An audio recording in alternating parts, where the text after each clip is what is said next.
di sosial media, di televisi, di TikTok, di FB, di Instagram tentang kekejaman Israel terhadap Palestina. Bagaimana anak-anak yang di sana tidak bisa bersekolah, tidak bisa bermain, tidak bisa ibadah, masjid dibom dan sebagainya. Nah, hari ini kita wujudkan rasa empati kita. Sebelum itu, anak-anak mari kita simak dulu orasi dari Bapak Chandra dan Bapak Khodir ya. Monggo Pak. Monggo Pak.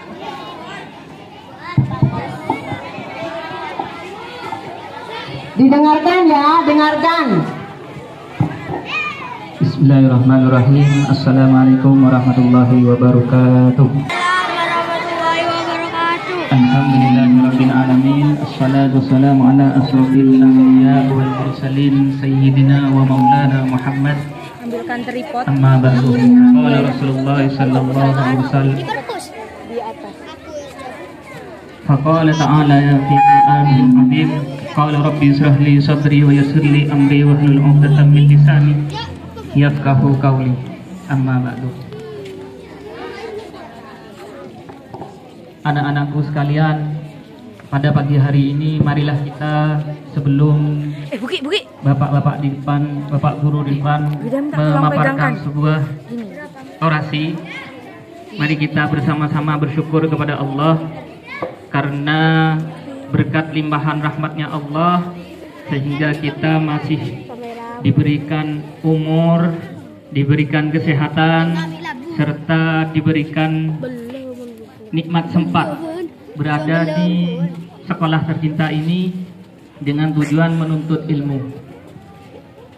Anak-anakku yang saya banggakan, dan tak lupa juga marilah kita senantiasa mencurah limpahkan salawat kepada baginda Nabi Muhammad sallallahu alaihi wasallam, karena berkat beliaulah pula kita bisa membedakan antara yang hak dan yang batil. Serta agama Islam ini pun dibawa oleh Kanjeng Nabi Muhammad sallallahu alaihi wasallam sebagai rahmat bagi kita semua. Jangan guyuk-guyuk. Anak-anakku yang saya banggakan, tahukah kalian kenapa kalian dikumpulkan di sini? Kenapa? Ya, alhamdulillah jika sudah paham, perlu kita ketahui bersama bahwa setiap manusia itu, Allah berfirman di dalam Al-Quran, akan mengalami yang namanya kematian. Disebutlah dengan ayat ini yang mungkin sering kita dengar. Bismillahirrahmanirrahim. Kullu nafsin dha'iqatul maut, fa innama tuwaffa ujurahum yaumal qiyamah. Sesungguhnya setiap manusia atau makhluk hidup di dunia ini akan mati. Untuk itu, sesungguhnya kita hidup di dunia ini adalah ujian. Kita diuji oleh Allah sebagaimana kalian seperti ketika sekolah. Ketika sekolah itu pasti ada ujian untuk kenaikan tingkat. Begitu pula dengan kita. Kita ini di dunia sebenarnya diuji yang nantinya akan diberikan suatu soal, sama seperti kita di sekolah.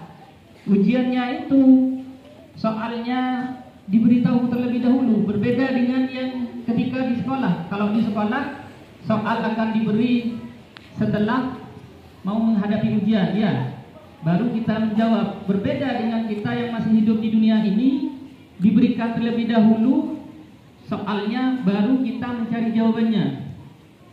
Apa yang dimaksud anak-anak? Ketika kita meninggal, para ulama itu sudah menjelaskan bahwa ketika kita meninggal, di dalam kubur pasti akan ditanya anak-anak. Pertanyaannya apa? Yang pertama, marrabbuka. Apa marrabbuka anak-anak? Siapakah Tuhanmu? Wan nabiyyuka. Lit. Siapa nabimu? Kemudian wa kiblatuka. Di mana kiblatmu? Kemudian wa imamuka. Siapakah apa? Kemudian yang terakhir wa ikhwanuka. Sudah dah. Apa anak-anak? Nah, saudara muslim. Maka Pak gurunya akan menekankan di dalam wa ikhwanuka. Ini yang sudah Pegangkan. diberikan terlebih dahulu oleh Allah pertanyaannya. Dan kita harus menjawab. Jawabannya itu kita bisa menjawab apabila kita senantiasa bertakwa kepada Allah, melaksanakan salat 5 waktu dengan baik, kemudian melaksanakan amal ibadah yang lain seperti bersedekah dan segala macam lainnya. Dan ketika kita meninggal, itu akan 3 yang akan dibawa anak-anak. Apa yang 3 itu? Sudah ada yang tahu? Yang pertama adalah ilmu yang bermanfaat. Yang kedua, amal jariah, amal yang tidak terputus. Kemudian yang ketiga itu adalah doa anak yang soleh.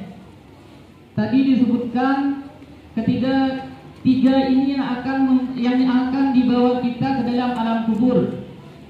Dan yang tadi dijelaskan juga bahwa yang disebutkan tadi yang akan dibahas masalah siapakah saudara kita. Nah, ini kita harus senantiasa tanamkan pada diri kita. Kalau kita sudah tahu saudara kita itu bukan cuma saudara sedarah ataupun dalam sekandung, tetapi saudara kita itu juga kaum muslimin dan muslimat. Tidak hanya ada di Indonesia, melainkan juga berada di beberapa negara. Salah satunya adalah Palestina. Palestina ini adalah saudara kita. Kenapa? Karena mereka itu adalah kaum muslimin. Untuk itu kita harus senantiasa membangkitkan rasa solidaritas kita terhadap saudara kita yang berada di Palestina. Dan Palestina ini merupakan salah satu negara yang oleh Allah diberikan berkah. Yang di sana itu terdapat suatu masjid